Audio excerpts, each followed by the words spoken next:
நான் வச்ச ஏரியாவில் இன்னொருத்தர் ஃப்ரான்ச்சைஸ் எடுத்து வச்சாரு. அவர் 3 மாசத்துல காலி பண்ணார். பக்கத்து ஏரியாவில் ஒருத்தர் வச்சாரு, 6 மாசத்துல காலி பண்ணார். தாம்பரத்தில் ஒருத்தர் வச்சாரு, பெரிய பிராண்ட் 200 மேல அவுட்லெட் இருக்குன்னு சொன்னாங்க. அவரும் 3 மாசத்துல காலி பண்ணார். நான் பார்த்த இடம் எல்லாமே காலி பண்ணிட்டு தான் இருக்கிறேன். 3 monthsல பிசினஸ் க்ளோஸ் பண்ணிட்டேன், 6 monthsல க்ளோஸ் பண்ணிட்டேன், அவரு 3 monthsல 6 monthsல க்ளோஸ் பண்ணிட்டாருன்னு சொல்றீங்களே, நீங்க அந்த பிசினஸ்ல இன்வெஸ்ட் பண்ணது போக எவ்வளவு ஒர்க்கிங் கேபிட்டலா நீங்க கையில வச்சிருந்தீங்க, எவ்வளவு அமௌண்ட் நீங்க ஒரு ஃபேமிலி கேபிட்டலா வச்சிருந்தீங்க? அந்த பிசினஸ்ல இருக்கிற எல்லா இன்வெஸ்ட்மெண்ட்டையும் பண்ணிட்டு அதுல வர்ற ப்ராஃபிட்டை வச்சு பிசினஸ் ரன் பண்ணிடலாம்னா முடியவே முடியாது. 6 monthக்கு ஒர்க்கிங் கேபிட்டல் வேணும். ஃபேமிலியை ரன் பண்றதுக்கு ஒரு 6 மாசத்துக்கான ஃபேமிலி கேபிட்டல் நம்ம வச்சிருக்கிறோமா?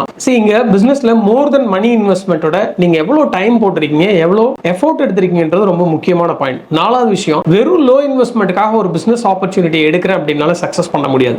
உங்க ப்ரொஃபைலுக்கு, உங்க லைஃப் ஸ்டைலுக்கு அந்த பிசினஸ் மேட்ச் ஆகுமா, உங்களோட எக்ஸ்பெக்டேஷனை மீட் அவுட் பண்ணுமா, இதெல்லாம் எதுவுமே தெரியாம நம்ம ஒரு பிசினஸ் எடுத்து பண்ணும்போது ஃபெயிலியர் ஆகிறதுக்கான சான்சஸ் நிறைய இருக்கு.